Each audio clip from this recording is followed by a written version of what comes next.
We're back, guys. Monday Footy Fits episode 3. You know how it goes. Ladies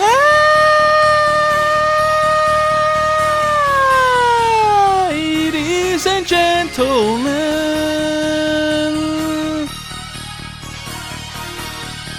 welcome to the show!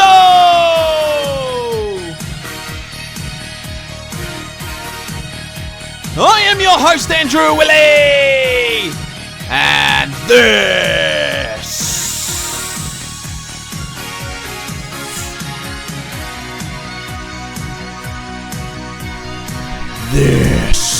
is the ball of motherfucking truth, man. It is what it is. Thank you very much for joining me, wherever you are around the world. Wherever you are, you silly motherfuckers. Thank you again for joining me. Monday Footy Fits, episode 3 here, right here on the Ball of Truth.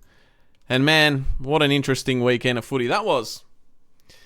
And I have recovered from Thursday night stream, guys. And I just want to start off by saying a massive thank you to everyone who joined the stream, who liked the stream, who got involved in the live chat or left a comment.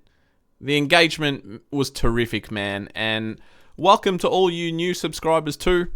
It's easily the biggest live stream we've done on the channel. Thousands of views. I think it's heading towards 3,000 now. And feel free to check it out. If you go on the channel, click the live section, and it's right there, man. But thank you again, guys. Honestly, I loved every bit of that, aside from the result. It was good fun. But, yeah, it was great feedback from all of you, and I got a lot of praise for speaking up on Carlton's situation. So, and there'll be more tonight, don't worry. It was refreshing to see that many of you shared my frustration. And it's probably one of the worst losses in our club's history, man. Like, to put it bluntly, it's the truth. It seriously was. And I was angry, man. Like, you guys saw on the live stream on Thursday, I was fuming. I don't think I slept properly that night. And, yeah, it was just emotionally exhausting. And after the stream, I'm lying in bed, I'm just staring at the ceiling. And I just had a million thoughts going on in my head, man. I didn't know what was going on. But it is what it is, man. Look, I've calmed down now. I did get a bit angry. But, yeah, I had to let it sink in, man. And hopefully you guys have done the same. Got to digest it. And, look, it really was. There's no defending it, but it really was an embarrassing, disgusting loss. And after being 41 points up against Richmond, there's just no sugarcoating it, man. Simple as that. And, yeah, there's people out there, man. There are people out there, believe it or not. Oh, it's only one game. Relax, man. And, you know, you got 22. But just shut up. I don't want to hear it. It wasn't just one game. And I'm going to prove it. I'm going to go through it. Because tonight, I'm going to take you on a wonderful journey, man. A wonderful journey of this Carlton team as we unpack the reasons which led to this and why. Because it stems over 12 months, maybe more. But we'll get into it, man. And how are we going to make it better? What changes I would like to make if I was in charge? I'll let you guys know. We'll go through the mentality of the club, which is very concerning, and we covered that a bit on Thursday. We'll go through the results too of all the AFL games, man. I want to speak about one suspension in particular during the Kangaroos and Bulldogs game, and I'll give you guys my thoughts and opinions on that. Also, my predictions for the week ahead, the fixtures for round 2, and if you followed my tips from last week on Monday Footy Fits, you would have got 8 out of 9. The only one I got wrong was fucking Carlton. Sorry. That was the obvious one that I got wrong, but yeah. Before we dive into the bluebaggers, guys, please hit that thumbs up. Subscribe if you're new here, and if you're returning to the channel, please subscribe. Follow me on all social medias, guys. I'll bring it up for you. You can click the bell for all notifications. Links are in the description. And where am I? Yes, of course, leave a comment and let me know your thoughts on the topics we discuss and Carlton in general.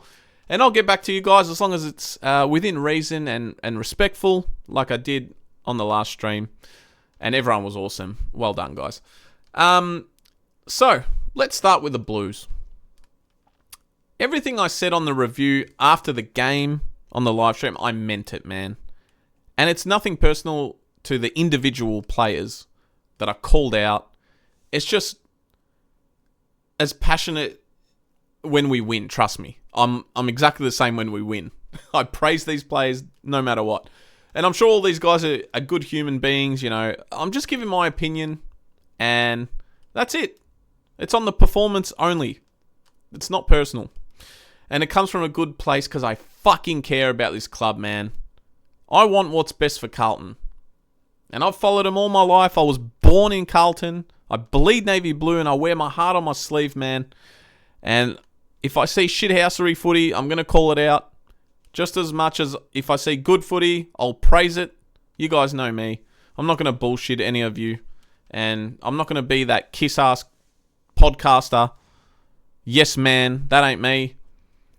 I'm the new voice of reason, motherfuckers. I'm the voice of the voiceless. And I'm going to hit you guys with some footy gospel tonight. The ones that think this is only just one game. We'll see about that, man. Oh, man. All right, let's get into it, guys. So this is for all the stupid footy fans out there on social media that are telling us Carlton supporters to relax. It's one game, blah, blah, blah. And here's why they're wrong, man. Here's why they're wrong. First of all, I think we can all agree that the loss on Thursday night, I don't know if I've been saying Friday or Thursday, it just feels weird that it's on a Thursday night, but the loss was like 70 to 80% up here, mental. And there are plenty of other reasons which we'll get into, but I want to focus on the mental weakness and what's caused it. Because it's not just about Thursday night, man. This issue stems all the way back to late 2023. We're at the Gabba against Brisbane in the preliminary final. And we came out in that first quarter. I was there, witnessing all this. That first quarter, we fucking demolished them. All over them. 5 unanswered goals, I'm pretty sure we scored. We're up by like 30-something points. Probably 30 points, I believe. Now, we had a lot of sore bodies from the semi-final the week before against Melbourne. I get it. I understand that. But Brisbane had the fitness and the legs after that, and they rolled over us. But was this the beginning of this new trend of Carlton not being able to hold leads? And is this, what I'm about to read, evidence or a true indication of who we are? I don't know. Let's have a look. Are we expecting too much? Are we overhyped and overrated? Let's see, man. Let's take it back from a year ago, not including that Brisbane game. These are 2024 leads, which we either butchered or lost, or almost lost. I had to mention these two. So we almost lost Richmond in the basically the fixture last year. We won by 5 points that day. It was a very lucky win, man. Richmond were very good. Fremantle round 4 gather round. 10-point win, very lucky. Controversial umpiring error where it was touched, and I think Kennedy marked it. And then that put us in front, and then they gave away a 50-metre penalty right after that. It was another goal. Was it Cottrell that put us in front? I can't even remember at this point. Anyway, that happened, so that was a very lucky one. The very next week against Adelaide at Marvel, if you guys remember, round 5, we're up by 3 goals with like minutes remaining, and we choked. And Adelaide beat us by 1 goal. That's another one. Collingwood, MCG round 8. We are up by 36 or something, more than 6 goals, man, in the second quarter. And we butchered it. and lost by a goal right at the end. You remembered right at the death, Nick Dacos with that winning goal. The very next week, round 9, Melbourne, MCG, we're up all game, dominating them, man. Playing probably the best footy we've played all year. In the wet, smashing them. And literally the whole game, man, from like quarter time to 3/4 time, it was 5 goals of difference. And even going into the last quarter, we're still winning. And Melbourne came back. It was like an onslaught, man. We just stopped. And we won by 1 point, thanks to Cripps and Newman, who tackled Petrarca, who was literally about to kick a goal in the dying seconds. There's another one. Round 10, Sydney. Off to another fucking flyer. 5 goals. Boom, boom, boom, boom, boom. First quarter. We're smashing the Swans. Foot comes off the gas. Become complacent. We stopped again. And we got fucking slaughtered that day by 60 points. There's another one. Then the obvious one, which led to our absolute demise, and that was round 17 against the Giants. I've spoken about this so many times on the channel, but it's one that triggered everything. All the trauma. Giants, we're up by 40 to 50 points, smashing them, man. I'm messaging my family saying we're the best team in the league, which we were, and I'll stand by that too. We were the best team in the league at one point last season. But like I also said, you don't win the premiership in round 17. Anyway, we're killing them, man. And then the same issue happens, as we've said in the last 6 that I've just mentioned. Foot comes off the gas, and they just momentum, boom, boom, boom. They end up winning by a couple of goals. They came back and won, man, after a ridiculous lead. So this occurred 8 times in the space of 1 year. Prior to Thursday night against Richmond, round 1. And what causes this to happen, man? During the game, the coaches or Voss or I don't know, they just take too long to realise they need to change something. It's too late. And I mentioned this on the preview as well. Why do they not have mid-game tactics to counter the opposition momentum? We still haven't learnt our lesson. I don't know, and I'm hoping someone can tell me. But let's get back to the mentality thing. This team has suffered so much trauma, man, in the last year. So, this is our last 10 games, including the Richmond one, obviously, that just went by. We have played 10 games. Our last 10 games, we are 2 wins and 8 losses. So it starts with the Giants one, round 17, the heartbreaking loss, right?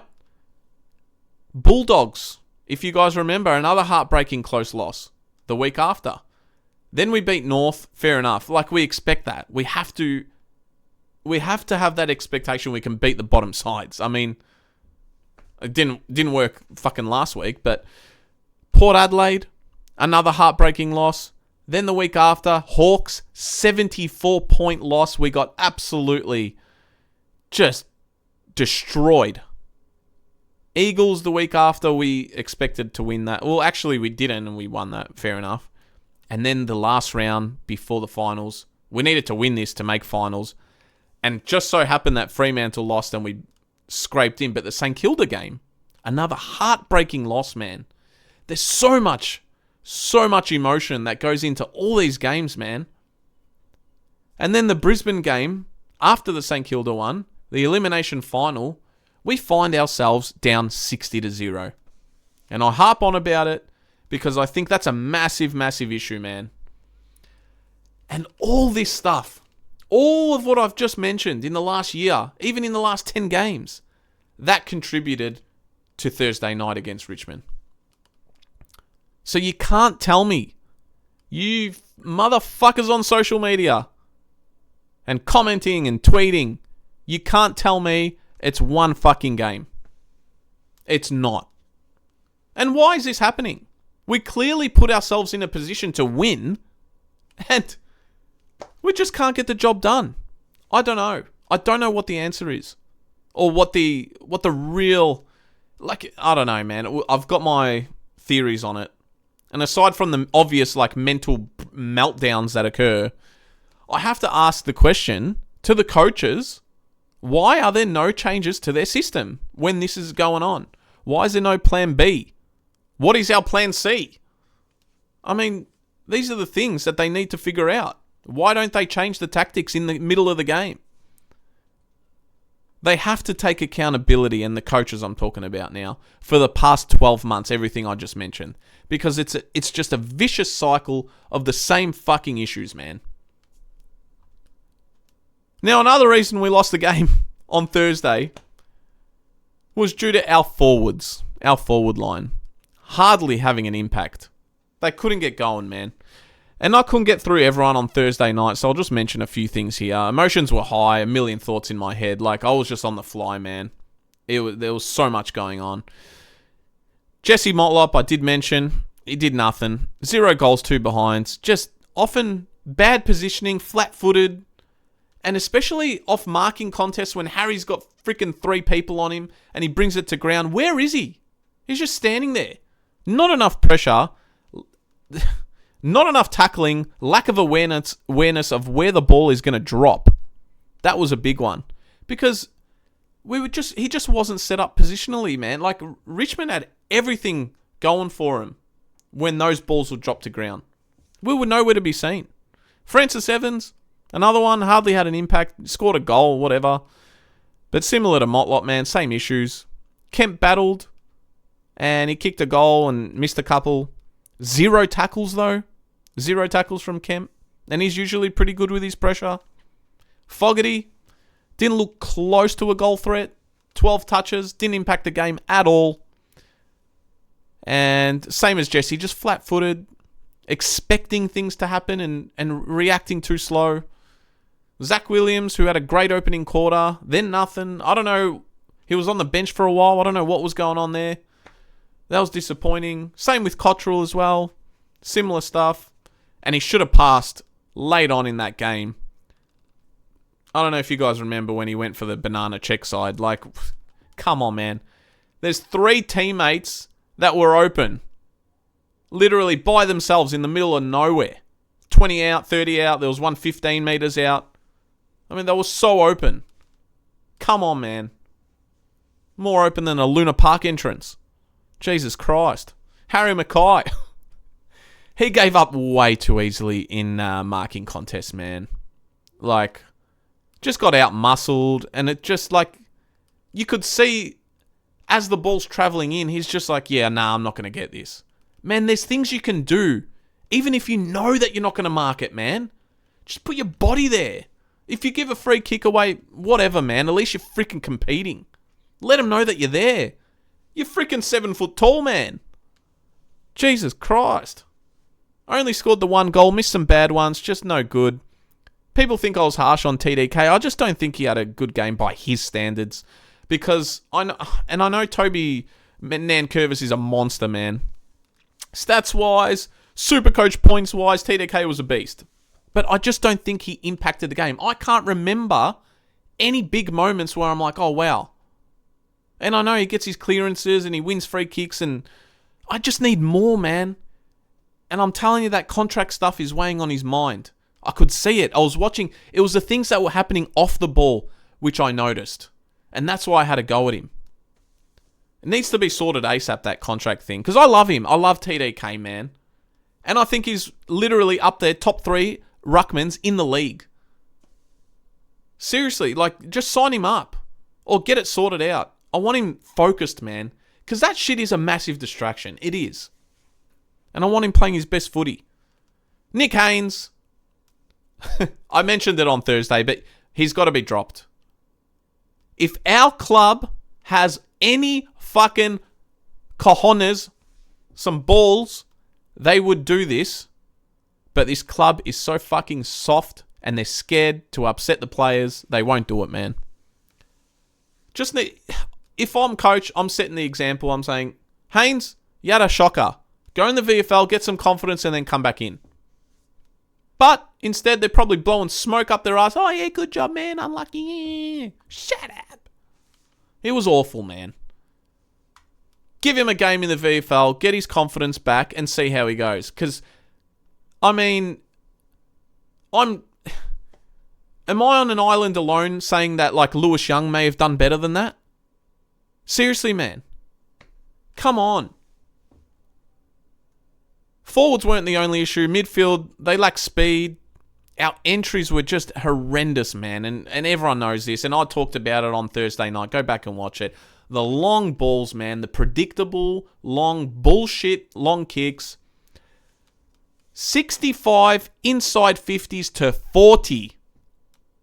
In Carlton's favour. And if you saw that stat alone, you would think we absolutely destroyed Richmond. Not the case, man. Because these entries were dismal. They were unacceptable. Man. I'm getting angry again. I'm not going to repeat myself too much. Sorry, guys. But that's why sometimes stats mean nothing. Seriously. That stat, the inside 50 stat. What did we do with those kicks inside 50, man? Jesus Christ. We lost this game because we are mentally scared with so much trauma going on, and we need to snap the fuck out of it. It's like, honestly, we're cursed. It started from pre-season. I mentioned it on my season preview episode. So many bad things happened, man. And then the stuff with Elijah Hollands came out right before the game too. So come on. Get your shit together. President sending dick pics. Fuck off. What kind of... You're like, what is he, 50? What are you doing, man? Jesus Christ. Unreal. The curse lives on. But man, remember in 2023 when we're having a shocking season? We're like a bottom 4 team. I think we were literally... Where were we? We were like 15th on the ladder. And that Gold Coast Suns game, it was like round 14 or something like that, where something magical happened, man. And the curse got lifted, and we played free-flowing football, shit that we haven't seen for like forever. And all these players are just playing with such confidence and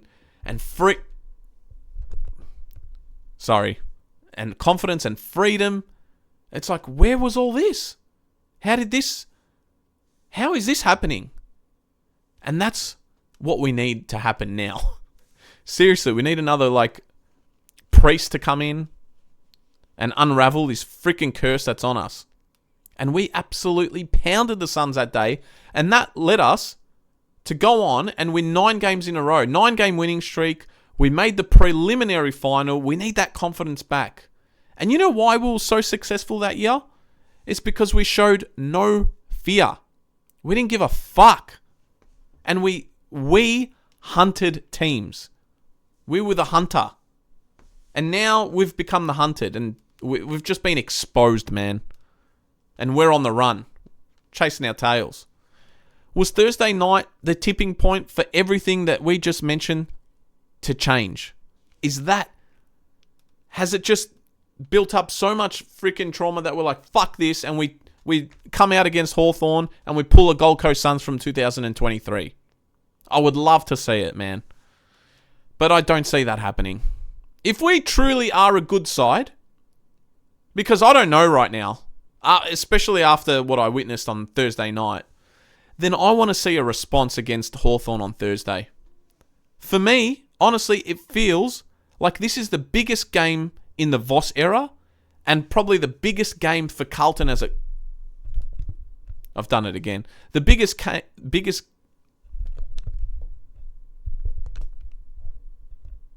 Sorry, guys. My audio is cooked. I think we're back. I hope we're back. But yeah, this is the biggest game, man. We've copped it from the media. We've copped it from the fans. We've copped it from the whole footy community. This mic's going to fucking cop it soon. Sorry, guys. I hope you guys can hear me. Like I said, we copped it from the media. We copped it from the fans. The whole footy community's after us and laugh. We're a laughing stock, man. We're just a fucking laughing stock. And everyone is thriving because of it. the fact that we failed in round one. And I mentioned this a couple of times on my season preview, man, but it has to be no more Mr. Nice Guy mentality. I'm sick of it, man. I said we need to find the cunt in us. And what I mean by that is urgency and desperation. And we need to be ruthless and want to hurt teams.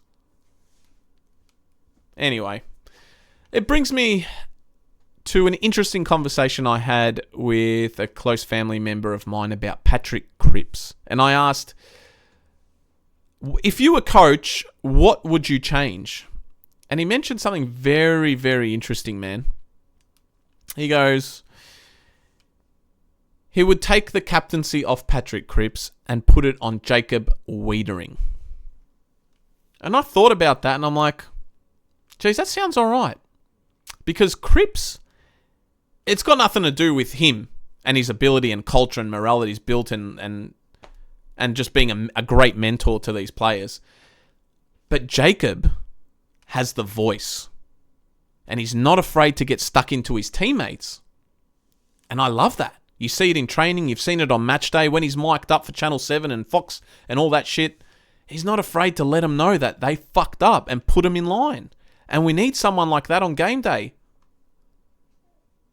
You know, Cripper is more motivational and encouraging. And I think these players need a hard lesson and need criticism, man.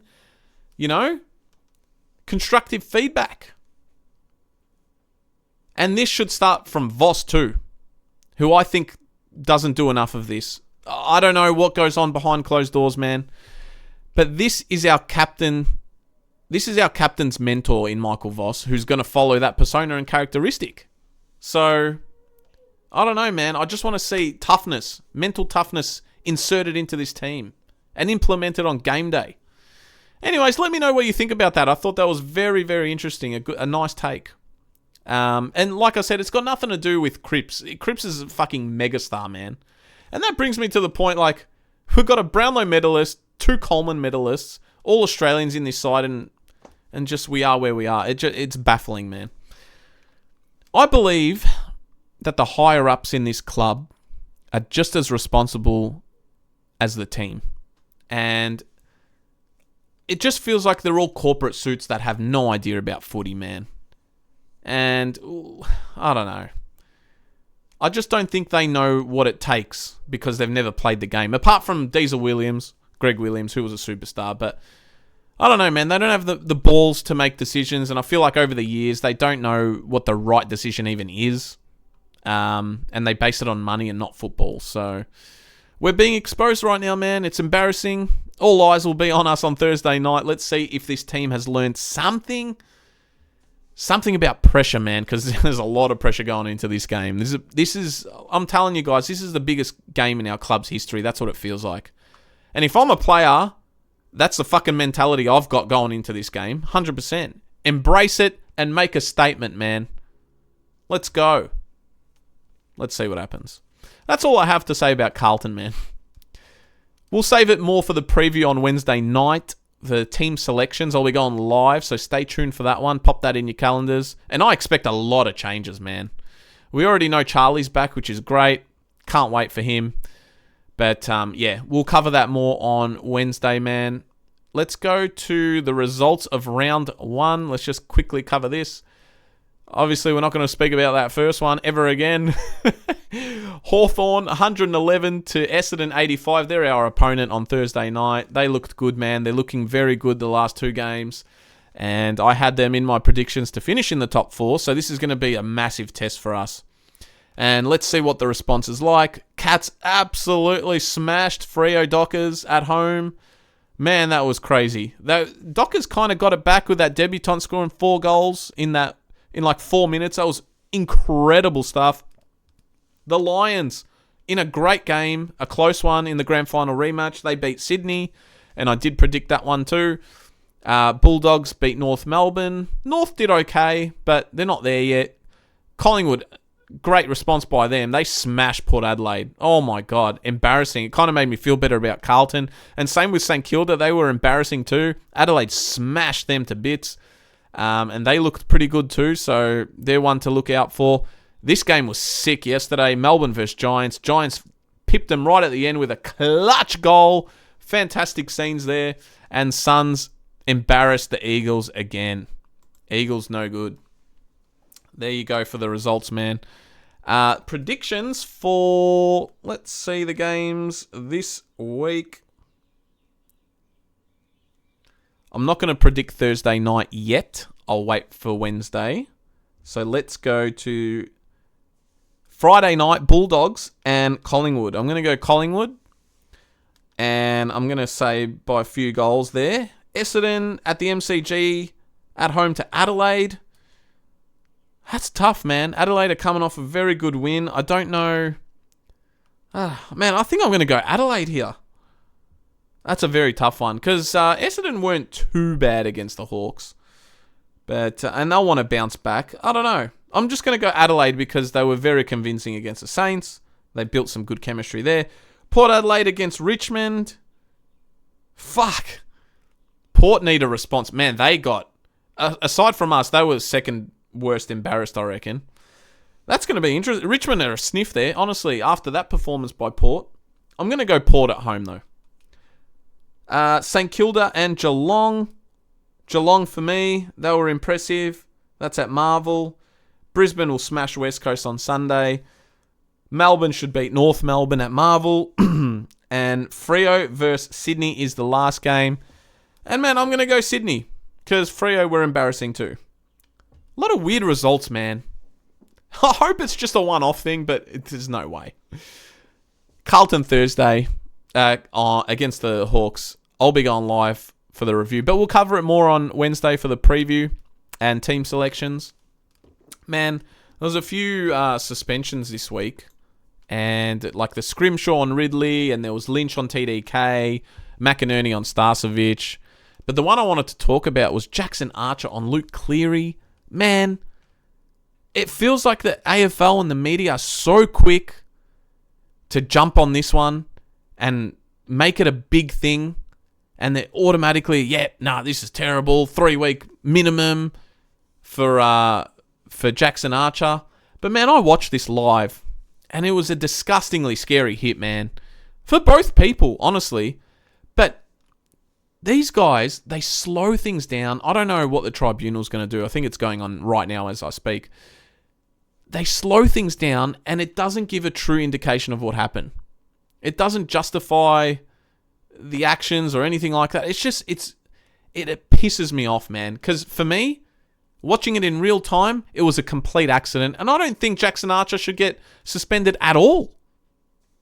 And I know that because Cleary got hurt, and I hope he's all right, that automatically Archer's going to get some sort of punishment. But man, shit happens in footy. Honestly, fucking toughen up. That's why they get paid the big bucks, man. There's an element of risk that comes to this sport. And if we're going to punish people for going in hard or just protecting themselves, man, we're losing the plot here. Honestly, it fucking pisses me off.